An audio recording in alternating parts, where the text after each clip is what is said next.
भाभी की सौतन पार्ट 1। माँ, भाई ने इस लड़की से क्यों शादी की? मुझे ये अधीरा बिल्कुल पसंद नहीं है। बेटी अब क्या कर सकते हैं, मैं भी तुम्हारे भाई की शादी इस लड़की से नहीं कराना चाहती थी, लेकिन समर्थ की जिद के आगे मुझे झुकना ही पड़ा। समर्थ ने अपनी पसंद की लड़की अधीरा से शादी की है, लेकिन उसकी माँ मंजू और बहन सौम्या को अधीरा बिल्कुल पसंद नहीं है। समर्थ की माँ ने तो अपने बेटे के प्यार के आगे अपना सर झुका लिया और दोनों की शादी करवा दी, लेकिन सौम्या ने अभी तक हथियार नहीं डाले थे।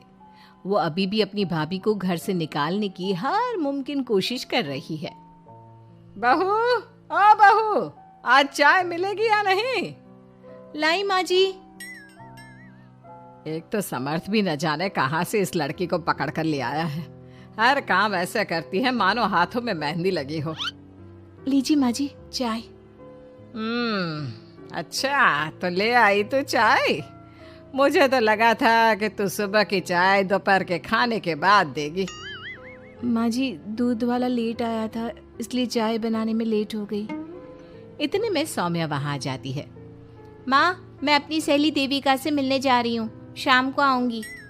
सौम्या, मैंने तुम्हारे लिए नाश्ता बना दिया है, पहले नाश्ता कर लो फिर चली जाना। मुझे आपके हाथ का बेस्वाद खाना नहीं खाना। मेरी सहेली देविका बहुत अच्छा खाना बनाती है, मैं उसके यहाँ खा लूंगी। ओके माँ, बाय, मैं चलती हूँ। सौम्या के जाने के बाद मंजू अपनी बहू पर चिल्लाते हुए कहती है, बहू, तूने इतनी बुरी चाय बनाई है, इससे अच्छा तो तू जहर पिला देती, कम से कम वो मीठा तो होता। अगर मेरे बस में होता तो चाय की जगह जहर ही दे देती। कुछ कहा तूने? अब नहीं माँ जी, मैं दूसरी चाय बना देती हूँ। रहने दे, मैं जा रही हूँ अपनी बहन के घर, तो घर का सारा काम करके रखना, शाम तक आ जाऊंगी।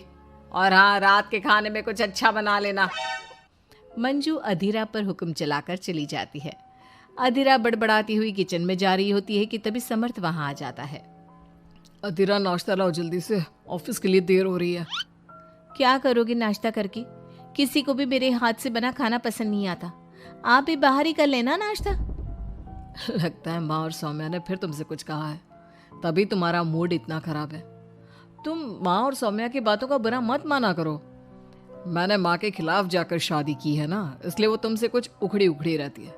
लेकिन मुझे पता है, जिस तरह तुमने मेरा दिल जीत लिया, उसी तरह तुम माँ और सौम्या का दिल भी जीत लोगी। बातें बनाना कोई आपसे सीखे। अब आपको ऑफिस के लिए देर नहीं हो रही? हो तो रही है, लेकिन सोच रहा हूँ सौम्या और माँ घर पर नहीं है, तुम दिन भर अकेली घर में क्या करोगी? मैं आज ऑफिस की छुट्टी कर ही लेता हूँ। नहीं नहीं नहीं, मैं घर में अकेली रह सकती हूँ, आप ऑफिस जाओ। चलो जाओ और अपना काम करो। समर्थ ऑफिस चला जाता है और शाम को जब सभी घर आते हैं, अधीरा सबके लिए बड़े प्यार से खाना तैयार करके रखती है। सौम्या सबसे पहले किचन में जाती है। अरे वाह, खाने की तो बहुत अच्छी खुशबू आ रही है, लेकिन मुझे इस खाने का मजा किरकिरा करना ही होगा। सौम्या खाने के अंदर बहुत सारी हल्दी डालकर चली जाती है। उसके बाद अधीरा सबके लिए खाना लगाती है, लेकिन किसी को भी खाना अच्छा नहीं लगता। छी भाभी, कितना बुरा खाना बनाया है।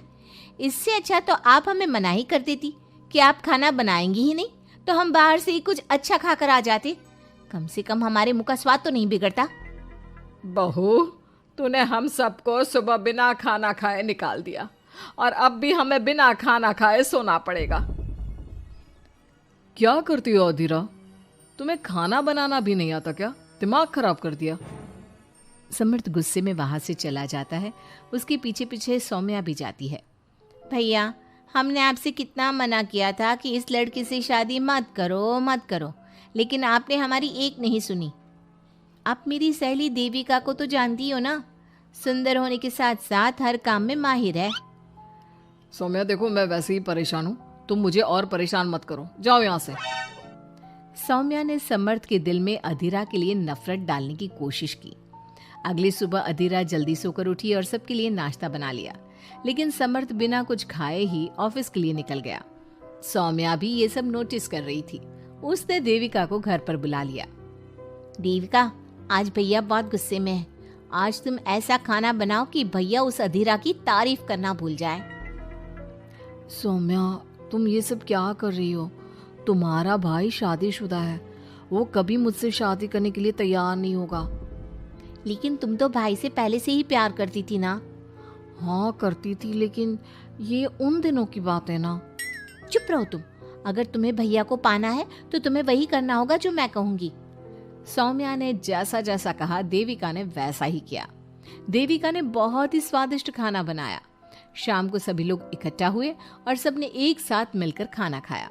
इतना मजेदार खाना खाकर सबने देविका की खूब तारीफ की। समर्थ ने अपनी पत्नी को ताना देते हुए कहा, अधीरा, देविका ने कितना अच्छा खाना बनाया है। तुम्हें देविका से खाना बनाना सीखना चाहिए। अब तो ये रोज की बात हो गई। सौम्या हर बार देविका को अपने घर बुलाती और किसी न किसी बात पर अधीरा को शर्मिंदा करती। सौम्या अपने भाई की बात देविका से कराने लगी। अब समर्थ भी देविका से प्यार करने लगा। सौम्या ने अपने भाई से कहा, भैया आपको देविका पसंद है ना? अरे तुम ये क्यों पूछ रही हो? क्योंकि मैं चाहती हूँ कि आप देविका से शादी कर लो। अरे सौम्या, ये मुमकिन नहीं है, क्योंकि देविका मुझसे शादी करने के लिए कभी तैयार नहीं होगी और अधीरा भी इस रिश्ते से खुश नहीं होगी। आप देविका की चिंता मत करो, उससे मैं बात कर लूंगी। आप बस अधीरा भाभी को समझा दो। सौम्या की बात सुनकर समर्थ अधीरा के पास जाता है। वो उससे अपनी और देविका की शादी की बात करता है। अधीरा, मैं देविका से शादी करना चाहता हूँ। क्या? आप शादी करोगे? लेकिन क्यों? क्योंकि मैं उससे प्यार करता हूँ। प्यार तो आप मुझसे भी करते थे। कल कोई और लड़की पसंद आ जाएगी तो तीसरी शादी कर लोगे? देखो अधीरा, तुम्हें घर में कोई पसंद नहीं करता। तुम्हारी शादी मैंने माँ के खिलाफ जाकर की थी। अब तुम मेरे और देविका के बीच में मत आओ, प्लीज। क्यों बीच में ना हो? मैं ये शादी नहीं होने दूंगी, आप चाहे कुछ भी कहो। अधीरा के लाख विरोध के बावजूद भी सौम्या और मंजू ने समर्थ की शादी देविका से करवा दी। आखिरकार सौम्या अपनी भाभी की सौतन ले ही आई। शादी के बाद देविका ने घर में आते ही घर वालों के साथ कैसा सलूक किया और अधीरा के साथ क्या हुआ, ये सब जानने के लिए इंतजार कीजिए हमारे अगले एपिसोड का।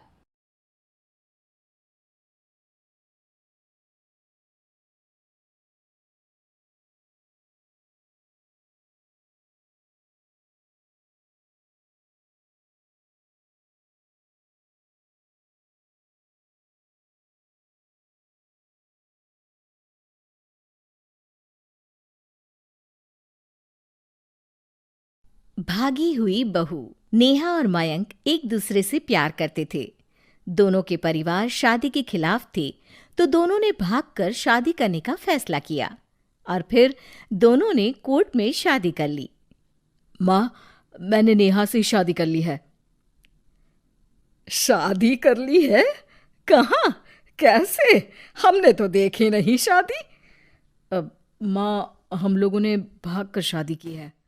अच्छा जी, तो ये लड़की घर से भागी हुई है और अब मेरे घर की बहू बनेगी। अरे ना जी ना, मैं ऐसी लड़की को कभी अपने घर की बहू ना बनाऊं जो भाग कर शादी करती है। अरे मोहल्ले आस पास सब जगह इज्जत है हमारी। माँ, अगर मैं भागी तो मयंक के लिए भागी ना, और मयंक और मैं स्कूल के समय से प्यार करते हैं, इसमें गलत क्या है? तभी नेहा को ढूंढते उसके मम्मी पापा भी वहां आ जाते हैं। दोनों के गले में वरमाला देखकर नेहा की माँ बोल पड़ती है, हे भगवान, ये क्या हो गया?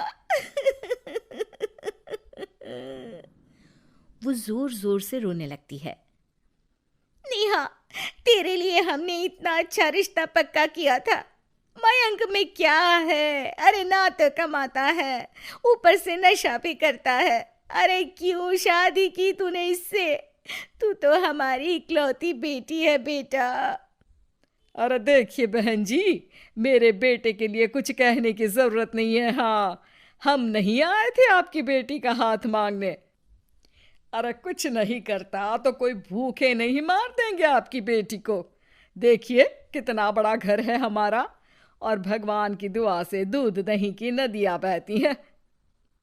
जैसे तैसे कर लोगों के सामने अरेंज्ड मैरिज दिखा घर वाले दोनों की शादी की पार्टी भी दे देते हैं। पार्टी में बुआ सास, अरे भाग कर शादी कर ली थी दोनों ने। लड़की को देखो, शक्ल से तो चालाक लग रही है। क्या? अरे पर रीटा बहन तो बोल रही थी कि दोनों की अरेंज्ड मैरिज है। तभी चाची कहती है, अरेंज्ड? अरे रीटा, अरेंज्ड करती तो कैसे इतने बड़े घर की लड़की लाती? लड़के में है क्या? अरे सिर्फ दिखता अच्छा है ना, पर ना कमाता ना धमाता, उल्टा नशा अलग से करता है। अरे पता नहीं भागी हुई लड़कियां किसी घर में टिकती भी है कि नहीं। दिन बीतते जाते हैं। एक दिन, अरे रीटा, हम लोगों को 2 दिनों के लिए पंजाब जाना पड़ेगा। मेरी बहन यानी कि तुम्हारी ननद की बेटी की शादी जो है। हाँ हाँ चलते हैं, लेकिन घर किसके भरोसे छोड़ दें? आजकल तो घर बंद रखना सेफ नहीं है। अरे माँ, टेंशन क्यों लेती हो? मैं और नेहा तो घर पर ही रहेंगे ना। अरे हाँ हाँ, तू तो मेरा बेटा है, लेकिन सच कहूँ मुझे इस लड़की पर रत्ती भर विश्वास नहीं है। अरे माँ, नेहा तुम्हारी बहू है। बहू? अरे जो लड़की भाग कर शादी कर सकती है, वो घर पर चोरी भी तो कर सकती है। मयंक को माँ की बात का बड़ा बुरा लगता है। वो नेहा की तरफ देखता है जिसकी आंख में आंसू भरे होते हैं। माँ जी, आप अपनी अलमारी में ताला लगा लो। हाँ हाँ, तो वो तो लगा ही दूंगी, लेकिन कहीं तू घर का बाकी का सामान भी। अरे भाई, भागी हुई लड़की का क्या भरोसा। धीरे धीरे दिन बीतते हैं। एक दिन नेहा घर के बाहर गार्डन में पेड़ों को पानी दे रही थी, तभी पड़ोस की बहू, अरे नेहा, कैसी हो? बहुत सुना है तुम्हारे बारे में, लेकिन तुम तो दिखती ही नहीं हो। हाँ, वो बस घर का काम करने में समय ही नहीं मिलता। अच्छा अच्छा, शाम को ना मेरे घर आना, बैठकर गप्पे लड़ाएंगे हम। जी जरूर। तभी उस पड़ोसन की सास आ जाती है। अरे बहू, ये किससे बात कर रही है? अरे माँ जी, ये ना शर्मा आंटी की बहू नेहा है, जो मयंक भैया की बीवी है। हाँ हाँ, बस सबको पता है ये कौन है और कैसी है। इससे ज्यादा मेल जोल रखने की कोई जरूरत नहीं है। पता है, भागी हुई लड़की है ये, शादी से पहले भागी थी ये। तभी वहां मयंक आ जाता है। क्या हुआ आंटी जी? अब अरे नहीं नहीं, कुछ नहीं मयंक बेटा, कैसे हो? बड़े हैंडसम लग रहे हो इस टाइम पर भी घर पर। अरे हाँ हाँ, अच्छा मैं भूल गई थी, तुम वैसे कोई काम धाम करते ही नहीं हो ना। अच्छा ठीक है, चलो फिर मिलते हैं। मयंक नेहा के सामने अपनी और उसकी बेइज्जती सुनकर परेशान हो जाता है। कोई बात नहीं, रहने दीजिए, आप परेशान मत हो, सब ठीक हो जाएगा। एक दिन नेहा की माँ उसके घर आती है। अरे आइए आइए, कैसे आना हुआ? नेहा को लेने आई है क्या? अरे नहीं नहीं बहन जी, अब तो नेहा मयंक की बीवी है, मैं तो उसे करवा चौथ देने आई थी। माँ ने सास और नेहा को सोने का सेट दिया, खाने पीने के ढेर सारे सामान देकर कहती है, बहन जी, मैंने ये सब अपनी बेटी की किसी कामकाजी अच्छे पढ़े लिखे परिवार के लड़के से शादी करने के लिए रखा था, लेकिन नेहा को मयंक पसंद था तो उसकी शादी अच्छे से नहीं कर पाई। अरे बस बस, हम लोगों को सुनाने की जरूरत नहीं है। मेरे मयंक ने भी अच्छी पढ़ाई लिखाई की है, वैसे संस्कार तो दिए हैं कम से कम मैंने अपने लड़के को, वरना कौन अपनी बेटी को भागने के संस्कार देता है। आपकी बेटी ने तो भाग कर शादी की है। माँ को सास की बात का काफी बुरा लगता है। वो वहां से चली जाती है। नेहा भी माँ का दिया सारा सामान लेकर अपने कमरे में चली जाती है। एक दिन, अरे नेहा, तेरी माँ ने जो मुझे वो बड़े बड़े सोने के जेवर दिए थे ना, वो वापस कर मुझे। उस दिन तो मैंने कुछ कहा नहीं था, जरा ला कर तो दे, मैं अपनी बेटी को दे दूंगी। तभी वहां मयंक हाथ में मिठाई का डिब्बा लेकर आता है। अरे क्या हो गया, तुझ जैसे निठल्लू की नौकरी लग गई क्या? माँ, तुझे अपने बेटे पर विश्वास नहीं, लेकिन नेहा को मुझ पर पूरा विश्वास है और अब मैं उसे समाज में सम्मान दिलाकर रहूंगा। सारे गहने बेचकर मैंने अपना कारोबार शुरू किया है। अरे वाह वाह वाह वाह, भागी हुई लड़की का भी कोई सम्मान करता है क्या? देखा, बेच दिया ना गहना। शाम को करवा चौथ की पूजा में सारे अड़ोस पड़ोस के साथ कई औरतें पार्क में पूजा कर रही होती है कि नेहा भी वहां आ जाती है। नेहा सज धज कर वहां की सभी महिलाओं में सबसे सुंदर लग रही थी। अरे अरे, तुमने भी व्रत रखा है क्या? किसके लिए? जिसके साथ भाग कर आई हो उसके लिए। तभी वहां मयंक आ जाता है। हाँ, जिसके साथ भागी है उसके लिए। आप लोगों को शर्म आनी चाहिए। एक औरत होकर एक औरत के साथ ऐसी बातें कर रही हैं। अगर नेहा भागी तो मैं भी तो भागा था। फिर अकेली नेहा क्यों जिम्मेदार हो? वो कम से कम आप लोगों से तो लाख गुना अच्छी है। आप लोगों ने एक अच्छे पैसे कमाने वाले इंसान से शादी की, लेकिन मेरी बीवी ने मुझ जैसे लड़के पर विश्वास कर ना सिर्फ मुझसे शादी की, पर मुझे ठीक राह पर भी लेकर आई। तो हाँ, जितनी नेहा जिम्मेदार है भागी हुई कहलाने को, तो मैं भी भागा हुआ ही हूं। लड़का हूं तो इसका मतलब ये नहीं कि मैं जो करूं वो ठीक हो। सभी को मयंक की बात समझ में आ जाती है। वो नेहा को गले लगाकर साथ में पूजा करने लगते हैं।